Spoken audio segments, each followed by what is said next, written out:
Selamat datang kembali di channel Borneo Trader. Bagi Bapak Ibu dan teman-teman yang baru pertama kali menemukan channel Borneo Trader di YouTube, saya ucapkan selamat menonton dan selamat bergabung. Di video kali ini saya akan menambah analisa saya dari sektor finance. Ada bank-bank second liner. Yang pertama BJTM, kedua BJBR, ketiga BRIS, keempat Agro, kelima BBKP, dan keenam BNLI. Kita langsung saja ke saham pertama. Saham pertama ada BJTM. BJTM hari ini kembali ARB ya, auto reject bawah, turun 6,6%, kalau harga 840. Sebelumnya di hari kemarin atau di hari Senin BJTM juga ARB ya. Kalau dilihat transaksi asing hari ini net sell. Kalau dilihat broker semarinya memang terlihat ada sedikit distribusi di saham BJTM. Kita langsung saja ke teknikalnya. Secara teknikal BJTM tutup pas di all time high-nya ya. ARB-nya pas di all time high-nya di April 2017 itu all time high-nya ada di 840 ya. Kemungkinan akan ada pantulan ya, bisa aja, cuman ini terlalu beresiko menurut saya ya, karena ya sudah dua candle merah dan sangat mengarah ke bawah walaupun tidak disertai volume.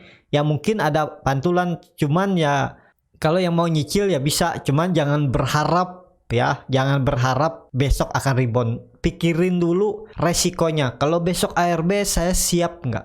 Kalau siap beli nyicil, jangan full. Karena resiko dibawa turun itu masih ada menurut saya ya. Karena ya BJTM ini harganya memang idealnya ya di daerah 700 sampai 800. Kemungkinan dia akan false breakout. Kalau dia sekali lagi ARB 6%, bisa dikatakan terkonfirmasi false breakout. Ini 6%-nya aja di bawah 800, di 785 ya. Jadi seperti itu. Trading jangan mikirin untung dulu, tapi pikirin resikonya. Jadi untuk BJTM kalau mau nyicil boleh, karena dividen BJTM juga besar dan biasanya di bulan Mei atau April kalau nggak salah dia bagi-bagi dividen ya, lumayan lah di 8%. Tapi mendingan menurut saya cicil dulu, jangan full. Kalau full ya yang penting harus siap. Kalau dibawa ke bawah lagi ya harus siap juga kalau full cash ya. Jadi sesuaikan aja menurut saya. Kalau dia all time high-nya, masa dia mau breakdown lagi dari all time high-nya ya. Ya bisa aja, namanya market nih bisa aja terjadi. Tapi kalau untuk rebound juga ya ada potensi dia juga rebound. Kalau memang BJTM mempertahankan all time high-nya dulu di 840 ya. Jadi seperti itu untuk BJTM. Bagaimana yang beli di daerah atas? Yang nggak mau cut loss ya harus siap rugi waktu. Boleh tambah nggak? Boleh, cuman lihat besok aja. Kalau besok di ARB lagi, misalnya kalau ARB lagi, cicil sedikit. Jadi ya kalau besok di ARB lagi dan di hari lusanya dia tidak mampu naik lagi ke 800, ya kemungkinan besar BJTM akan mengarah ke 750 lagi. Di situ ada EMA 20-nya dan bisa mengarah ke 700. Ke area idealnya BJTM untuk saat ini ya.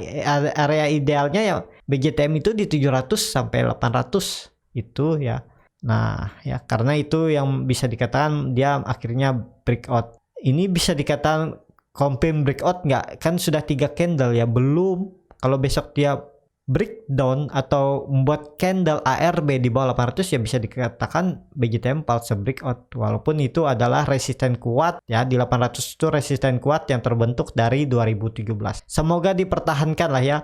Atau kalau Bapak Ibu mau ya coba buy di daerah 800 saja, pasang otomatis buy di 800 ini ya. Jadi yang mana cocok aja strateginya ya. Kalau saya lihat ya dia kemungkinan besar bisa ke 800 kalau dia tidak mempertahankan all time high-nya di 840 dan bahkan bisa breakdown dari 800. Jadi seperti itu. Yang punya dari atas nggak mau cut loss, hold aja ya. Menurut saya juga BJTM ya aman, cuman dicicil biar nilai average Bapak Ibu bisa turun ya. Idealnya nilai average itu ada di bawah 800, itu menurut saya lebih ideal di 700-an untuk BJTM loh. Jadi seperti itu. Indikator MACD garis biru masih sangat lebar jaraknya dengan garis merah, masih mengarah ke atas walaupun terindikasi mulai melandai. Bar chart di atas 0 juga masih tinggi walaupun lebih rendah dari bar chart sebelumnya, ya ini pertanda tidak bagus harusnya ya. Kalau dia tidak mampu besok hijau atau minimal dia tutup 50% atau setengahnya lah candle hari ini ya, ditutup di 880 ya ideal, bagus lah BJTM kalau mampu tutup minimal di atas 880 rebound. Jadi seperti itu untuk BJTM. Kita langsung saja ke saham kedua. Saham kedua ada BJBR. BJBR hari ini kembali terkoreksi 3,88% ke level harga 1610. Kalau dilihat transaksi asing dari awal bulan masih terus net buy saham BJBR. Nah, kalau dilihat dari broker semarinya terlihat ya biasa aja nih. Walaupun PD ini biasanya broker retail ya, banyak isinya retail. Indo Premier melakukan distribusi yang nampung kecil-kecil nih. Kita langsung saja ke teknikalnya. Secara teknikal BJBR ya bisa dikatakan dia gagal lagi breakout 1800. Ya ini kita hapus, berarti dia tidak jadi membuat rounding bottom. Ya di hari ini dia breakdown EMA 20-nya dan dia juga mematahkan ya. Bisa dikatakan mematahkan trend line uptrendnya. Untuk saat ini patah, tapi belum terkonfirmasi. Kalau dua candle lagi masih di bawah mengarah ke zona kuning ya bisa dikatakan patah ya. Ya kalau sudah patah trend, dia kemungkinan besar sideways. Kalau patah trend, ini kan dia uptrend nih. Nah ini dia uptrend, ini kalau patah dia sideways. Kemungkinan sideways-nya di harga 1450 sampai 1800, dia akan sideways di daerah sini ya, sebelum dia lanjut naik. Tapi kemungkinan besar dia sideways dulu. Idealnya buy di mana? Di daerah zona kuning ini menurut saya, di 1550 sampai 1450. Cut loss-nya di mana buat yang trading? Cut loss-nya kita naikin sedikit ya, jangan terlalu dalam. Cut loss-nya di 1350 sampai 1360, itu sekitar 8%. Kalau beli di daerah 1480 untuk yang trading. Jadi seperti itu untuk BJBR.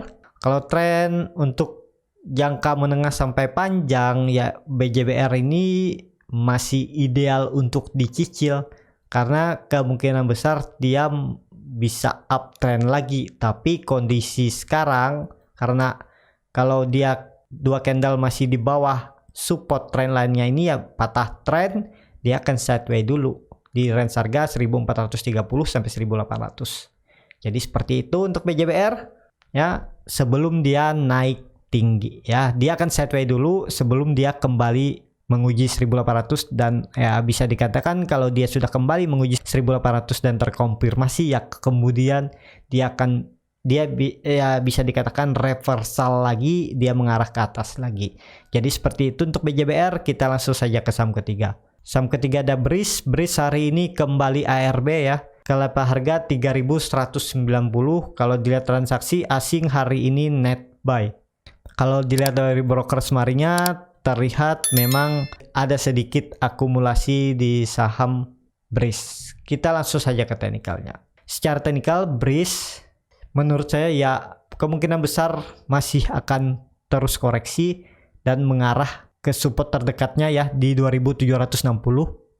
Itu ada EMA 20-nya. Kalau itu di breakdown ya, dan Breeze bisa mengarah ke 2400 dan bahkan ke 1900 sampai 2000 ini ya. Di situ ada EMA 20-nya. Jadi seperti itu untuk Breeze. Yang punya dari daerah atas yang nggak mau cut loss cuman satu, rugi waktu. Dan ya rugi waktunya bisa berbulan, bisa berminggu-minggu, berbulan, bahkan bertahun ya. Jadi ada orang meminimalisir resiko dengan menjual sahamnya. Daripada dia rugi waktu, dia mending menjual sahamnya, rugi uang sedikit tapi bisa di switch ke saham yang lebih potensi naiknya lebih besar ya. Jadi seperti itu untuk Breeze. Potensi masih ke bawah, walaupun ada potensi rebound ya ada, cuman kalau bapak ibu yang mau baru mulai buy mending nggak usah, menurut saya ya, mending nggak usah dulu, switch sama lain aja. Ini juga sudah 1, 2, 3, 4, 5 candle hijau semua ya, dia harus membalas, ibaratnya ya harus seimbang, dia harus koreksi juga dalam ya, minim-minim dia koreksi menguji ini 2800 sampai 2790.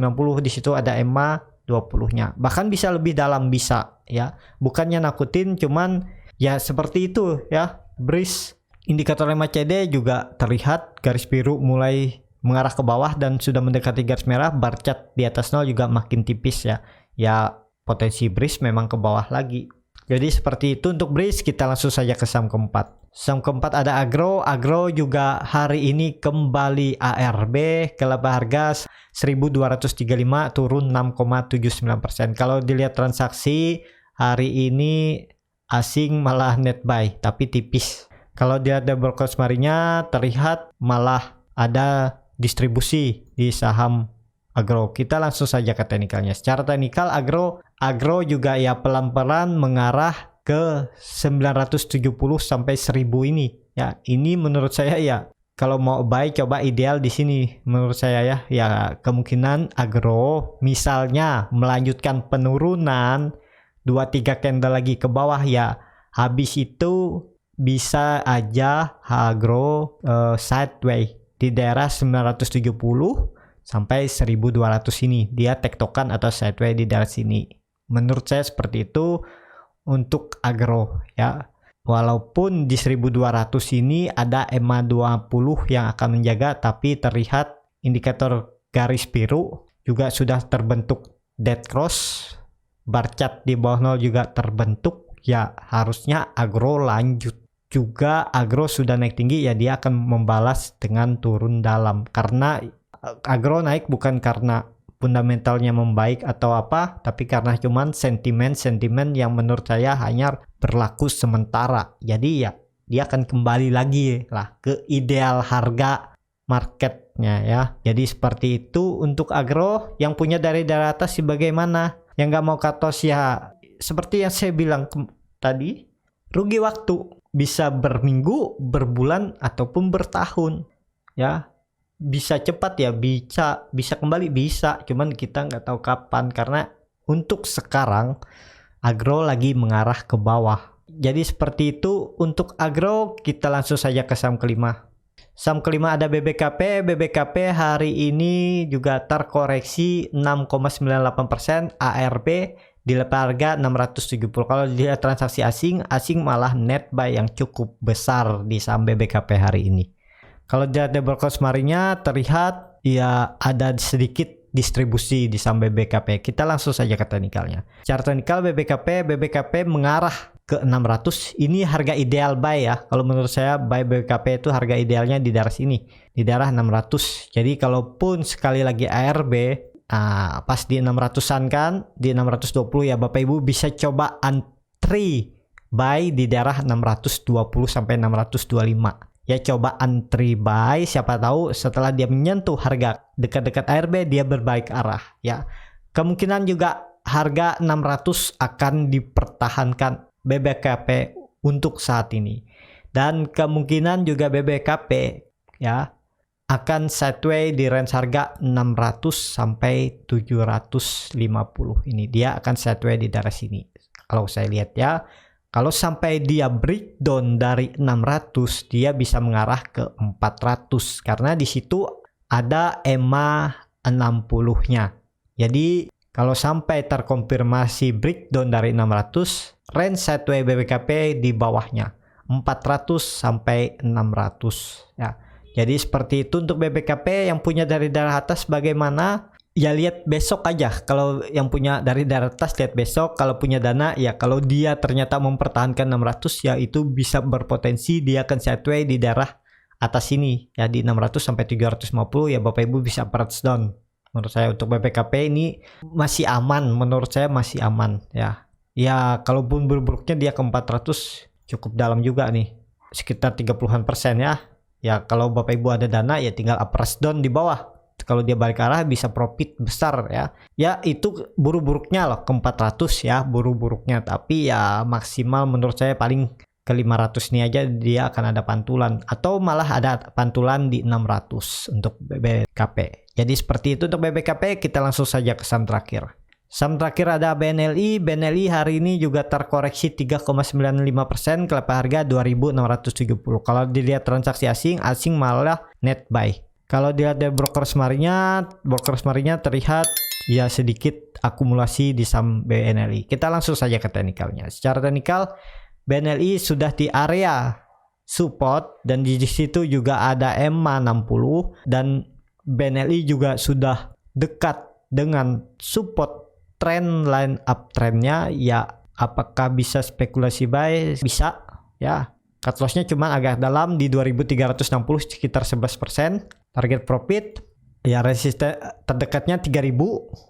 Kalau 3000 mampu di breakout ya resisten sideway-nya di 3330 sekitar 23%. Jadi risk reward-nya 1:2 ya. Tapi kalau Bapak Ibu mau jaga di dekat-dekat harga ARB atau di saat open market dia minus di 3-4%, buy aja. Jadi lebih kecil nilai cut loss-nya kalau Bapak Ibu cut loss di 2350 ini ya. Jadi seperti itu untuk BNLI semoga ada pantulan ya. Semoga ada pantulan dan juga semoga BNLI mempertahankan support trend line uptrendnya ini di daerah 2500. Indikator MACD masih terbentuk dead cross, bar chart di bawah 0 juga makin dalam. Ada berpotensi BNLI membuat 1-2 candle merah lagi ya. Ya maksimal 2 candle lah. Tapi kalau saya lihat 1 candle besoknya dia mungkin akan membuat hijau candle ya. Jadi seperti itu aja untuk BNLI. Cukup sampai di sini untuk video kali ini. Terima kasih untuk Bapak Ibu dan teman-teman yang sudah menonton video ini sampai habis. Apabila channel Borneo Trader ini bermanfaat dan bisa menjadi bahan pertimbangan Bapak Ibu dalam membeli, menyimpan, dan menjual sahamnya, bisa klik tombol subscribe dan nyalakan lonceng notifikasi. Dan semua analisa ini adalah analisa sesuai apa yang saya pelajari, apa yang saya punya. Jadi ini disclaimer on ya. Bukan ajakan untuk membeli ataupun menjual. Dan apabila ada kritik, saran, ataupun pertanyaan, bisa langsung tinggalkan di kolom komentar. Dan saya ucapkan banyak terima kasih bagi Bapak Ibu dan teman-teman yang sudah dukung channel Borneo Trader di saweria.co/Borneo Trader. Bapak Ibu juga berkontribusi dalam pembelian buku-buku bacaan untuk anak-anak di pedalaman Kalimantan. Sampai ketemu di video selanjutnya. Terima kasih.